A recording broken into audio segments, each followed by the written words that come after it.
Using strong passwords. Well, most of my viewers and subscribers know this already. And I have often encouraged people, and I am trying to stay agnostic as to which product to use, but I've tried to encourage people to use a password manager to generate those passwords for you. That way, you're getting a strong password, you're getting a randomized password as much as possible, and you're using a different password for every website that you go to. If you want to take this a step further, then you can investigate self-hosting your password manager. That way you have full control over it from end to end for storage of your password. The second thing they are pushing is turning on multi-factor authentication. Another no-brainer for the core of my audience, I believe. Whenever it's available, turn it on. And as far as your financial institutions go, push them to adopt something other than text messaging for your code, or sending an email for your code, or calling you for your code. Really, at this point in time in 2023, they should allow the use of an authenticator app, whether that's Google Authenticator or something else that may be more secure or is just less common anyways. But ideally, you would have something like a hardware authentication key, such as a YubiKey or something else, and be able to use that with your financial institution. And sadly, at least here in the US, most financial institutions are far behind the curve on this. All right. The third thing that they're pushing is recognizing and reporting phishing. Watch out for scam emails. They are more common than you think, and the people putting these out are getting more sophisticated in copying emails that look legit. So yeah, if you don't know about this, read up on it, ask questions. I will try to answer questions as best as possible and go from there. And then the fourth tenet they are pushing this month is update software. And this is across the board. Computers, mobile devices, networking equipment. If it's got the ability to have a software update pushed, then update your software. It's not just to add new features. It is also for security updates and keeping you as safe as possible. So this is from the National Security Agency and the Cybersecurity and Infrastructure Security Agency, NSA and CISA, respectively. And these are the top 10 cybersecurity misconfigurations. Some of these won't apply to home users or home lab users, but many of them will. And we'll just go through these fairly quick. Number one, default configurations of software and application. Without jumping to the main section of the document, just going through an install wizard is not enough.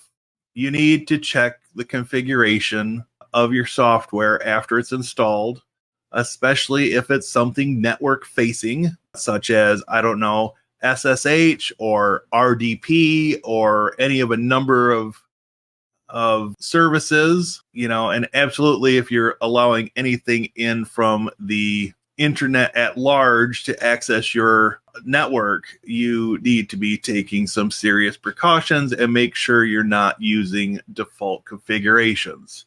And sadly, this is something that was not really taught or stressed when I went through my various classes for my degrees. It's something that you sort of learn on the job as you're being made responsible for different things. And, you have to stay on top of what is current as far as threats and different things of that nature. All right.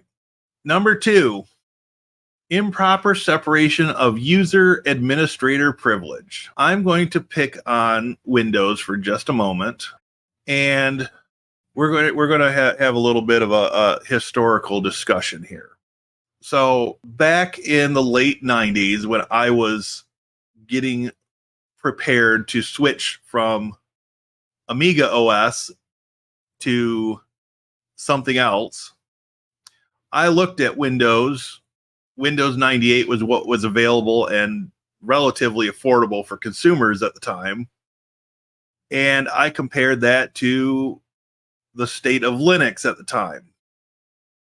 Linux forced, and to a large degree does still force, separation of user and administrator, or root in this case, privileges. Now, that line is somewhat blurred by the use of sudo, but in large part, that separation is still there. Now, with Windows, you are in a different category. So, for a standalone installation of Windows, and this is still true with Windows 11, the first user you install, generally speaking, is going to have administrator privileges. And there are a lot of people out there that do not create a separate user that is not an administrator level user. And this can lead to problems happening that are otherwise avoidable. But people want easy, and they don't want to be bothered with having two separate accounts. Unfortunately, that leads to, like I said, avoidable problems.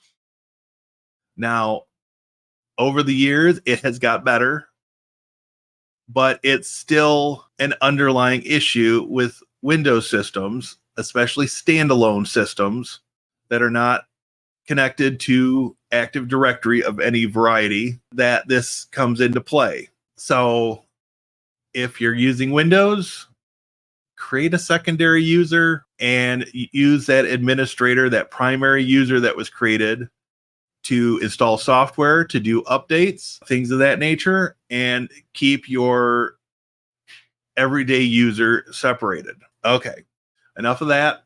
Number 3, insufficient internal network monitoring. Small businesses, even medium-sized businesses, home users don't monitor internal networking. Or if they do, they don't monitor it on a regular basis.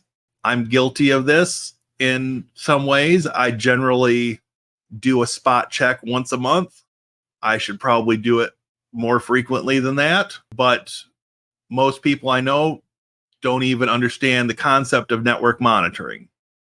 There are many tools out there, many of them free, that will help you do this. Even doing a scan of your network on a monthly basis is a step. Knowing what devices are on your network and then comparing the current devices to the previous month's devices definitely is a step in the right direction. And you can go much further than that. All right. Number 4, lack of network segmentation. I've long said that business and enterprise level features trickle down to small office, and home user networks. And this is another great example. Network segmentation, whether it's separate subnets or VLANs, are important, especially in this age of connected devices. People have smart coffee makers and refrigerators and robotic vacuum cleaners that are all attached to the network. And these Internet of Things, or IoT devices, should be put on a different network segment. I'll admit, I'm guilty of this. I have had network for a long time. I've got some things on a separate network segment, but it's a work in progress. I could do better, and it's an ongoing project for me at home. Number 5, we've already sort of touched on this, poor patch management. Do your updates. Even if you have a dummy system that you test your updates on first, get those updates rolled out to all of your computers in a timely manner.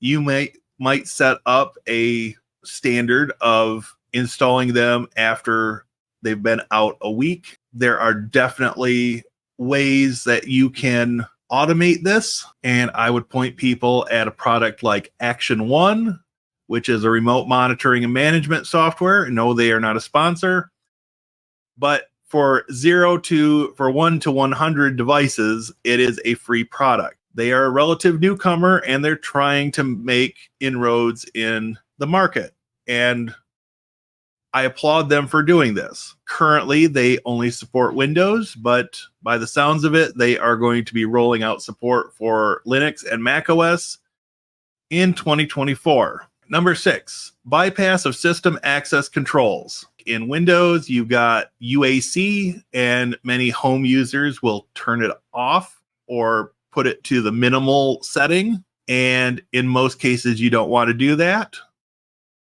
Perhaps on a test system that you're not using for any real work, but you are effectively turning off a level of security when you do this. And again, it's not recommended. Number 7, weak or misconfigured multi-factor authentication methods. So you want to use the strongest multi-factor authentication method available to you. Ideally, it would be using a hardware security key, such as a YubiKey. There are many others on the market these days, but the weakest one that you can use is a text message or an email. So consider what you're using for multi-factor authentication, especially on systems that you have full control over. And if you have the ability to move up to something that is a little more secure, then at least get that in a trial so that you can get it rolled out. Number 8, insufficient access control lists on network shares and services. So again, many people, especially home lab users, small businesses, nonprofits, even going somewhat into medium-sized businesses, they don't lock their network shares down or their services down as much as they could. So for instance, if you've got a Windows network share, you want to have that only available to users or groups that need to have access. You don't want to make it available and discoverable to the whole company or entity. You want to lock it down. Likewise, with services, we'll pick on a lot of times this is used on Linux, SSH. Lock that down. Disable access via the root user, the administrative level user on Linux. Lock it down. Use SSH keys when you can, and limit to a number of specific users who are going to need to access that machine via SSH. Number 9, poor credential hygiene. Again, management of passwords. Poor credential hygiene facilitates threat actors in obtaining credentials for initial access, persistence, lateral movement, and other follow-on activity, especially if phishing-resistant MFA is not enabled. Poor credential hygiene includes easily crackable passwords and clear text password disclosure. So again, get those passwords in a password manager. Use a different password for every site or application. And I hate to say it, people, but avoid using, Facebook login and, these other multi-site login facilities that are out there. You don't control them, and you should always question the balance of security and ease of use. Yes, they're easy to use, but if they're compromised, then you have issues. And number 10 is unrestricted code execution. The document says if unverified programs are allowed to execute on hosts, a threat actor can run arbitrary malicious payloads within a network. Malicious actors often execute code after gaining initial access to a system. For example, after a user falls for a phishing scam, the actor usually convinces the victim to run code on their workstation to gain remote access to the internal network. The code is usually an unverified program that has no legitimate purpose or business reason for running on the network. So again, this ties in with another piece of the puzzle we talked about earlier, and having MFA enabled and having the ability to locate and identify and get rid of phishing emails. Don't click on the links if you can tell that they're something that you didn't sign up for that is completely bogus. Just delete it. Just get rid of it. Some of the common ones I've seen are being the beneficiary of a long lost cousin in some other country, shipment from a shipping company that you don't have an ongoing relationship with. Any of a number of things can be a phishing email. If you get an email that looks like it's from your bank, look at the sender, look at who it's from, and don't click on the links in it. Use your own bookmark or your own fingers to type in the URL and go to your banking website. Don't follow the links in the email. That's one of the big gotchas out there that people don't seem to realize. So that has been a look at the NSA and CISA red and blue teams top 10 cybersecurity misconfigurations list.